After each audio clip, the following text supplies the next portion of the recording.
മനസ്സിലെ സ്ട്രെസ്സും ബന്ധങ്ങളിലെ പിരിമുറുക്കവും നിമിഷങ്ങൾ കൊണ്ട് നമുക്ക് മാറ്റാൻ കഴിഞ്ഞാലോ? ഞാൻ ഒരു ടെക്നിക്ക് പറഞ്ഞിട്ടെ. നൂറ്റാണ്ടുകൾക്ക് മുമ്പ് ഹവായിയൻ ഗോത്രങ്ങൾക്കിടയിൽ പിണക്കങ്ങളോ വല്ലോ തർക്കങ്ങളോ ഉണ്ടാകുമ്പോൾ അത് നിർത്താൻ വേണ്ടി അവർ ചെയ്തിരുന്ന ഒരു രീതിയാണ്, ഒരു സമ്പ്രദായമാണ് ഈ ഹോപ്പോണോപോണോ. ഇതിന്റെ അർത്ഥം തന്നെ തെറ്റുകൾ തിരുത്തി എല്ലാം ശരിയാക്കുക. ഈ ടെക്നിക്കിനെ ലോകപ്രശസ്തമാക്കിയത് ഹ്യൂലൻ എന്ന സൈക്കോളജിസ്റ്റ് ആണ്. വളരെ മാനസിക പ്രശ്നവും ആക്രമണകാരികളുമായ രോഗികളെ അദ്ദേഹം നേരിൽ പോലും ചെല്ലാതെ ഈ ടെക്നിക്കിലൂടെ സുഖപ്പെടുത്തിയെന്നാണ് പറയുന്നത്. വെറും 4 വരി തന്നിൽ തന്നെ ഉരുവിട്ടുകൊണ്ടാണ് അദ്ദേഹം ഇവരെല്ലാം ശരിയാക്കിയത്. വിശ്വസിക്കാൻ പറ്റുന്നുണ്ടോ?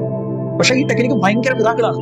നമ്മൾ ആദ്യം നമ്മുടെ ഉള്ളിലെ വിഷമവും സങ്കടവും എല്ലാം മാറ്റുകയാണ് ഹോപ്പനോപ്പനോ ചൊല്ലി. അങ്ങനെ ചൊല്ലി അത് മാറിക്കഴിയുമ്പോൾ ചുറ്റുപാടിലും ആ മാറ്റം നമുക്ക് കാണാൻ കഴിയും. ഇതാണ് ഈ ടെക്നിക്കിന്റെ പ്രത്യേകത. 4 വരികളാണ് നമ്മൾ ചൊല്ലേണ്ടത്.